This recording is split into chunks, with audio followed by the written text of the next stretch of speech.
I bought some of these little Unos the other day, and the idea was that I was going to use it in my Mac keyboard adapter. So I was going to make some more of these because I had some spare boards. I went to AliExpress and I bought these, and there was a seller that sold loads of them, and I just went through him and looked to see which the cheapest was that I could. And I just went through his listings and found the cheapest one I could buy. When they came, I went to program it with my Mac Plus board like so. I was trying to upload the sketch like this, and it was all going fine, and then it suddenly went wrong. Programmer is not responding.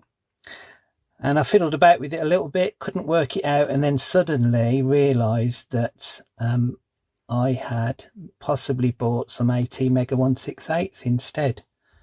So look, if I try and upload it to that, it works, but there's not enough memory on the board. So I accidentally bought some of these. The seller didn't rip me off. It said there were these in the listing. I just didn't realise they would be the smaller chips. Now, what do I mean by smaller chips? Well, it's the ATMEGA328, I think, is the ones that I had on my other nano boards. These are clones, of course. And then I found this. There's no difference between the 168 and the 328 except for memory. So what am I going to do? Well, I decided to see whether I could just swap the chip. So I've got loads of these boards, and I've managed to buy a few of the chips really cheap. So let's have a look at these chips and see, do they look the same? Maybe I could use the 168s, but they're very small. Now, does that look like they're the same size? I think it does. Let's just have a go. Yeah, looks like they might be swappable. The little dot that's at the top of the board points towards that there. I'm going to squirt some flux around this and see whether I can use my hot air gun and take this off the board without ruining the whole thing. I've got my hot air set to 380, so let's see whether I can desolder this.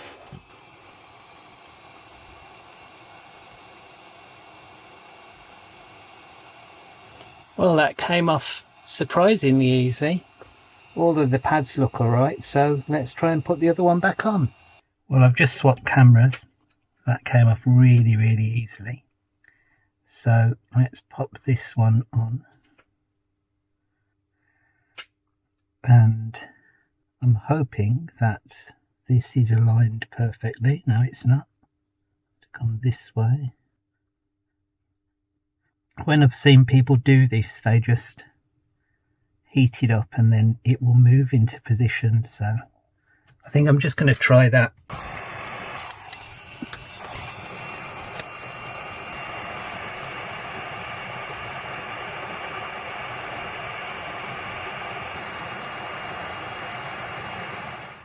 Well, I think you could see that better than me. There was the chip that I replaced. So 180 mil, and this is a 328.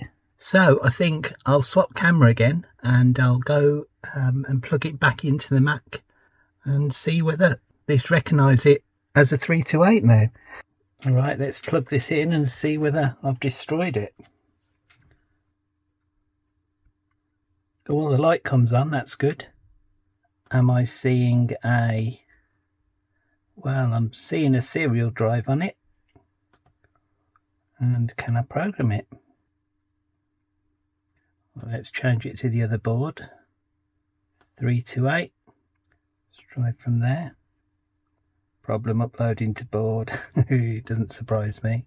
Yeah, so I think I might have to upload the bootloader on that. Okay, so let's try and flash the bootloader on that. So I've got this little ISP programming board. This is a Deek Robot USB Teeny ISP, and if I go to my Arduino IDE, I think we've got a programmer, so I can set the programmer. It's already set here to USB Teeny ISP, and then all I have to do is do burn bootloader.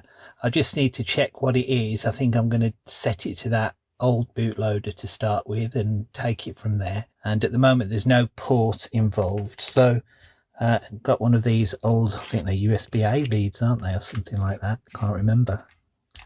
not seen one of those other than on a printer for quite some time. So I can plug that in like so, and then I don't want to solder the things into this, so this board comes with that little thing that I could solder in if I wanted, but I'm just going to stick it into the end of this IDC cable.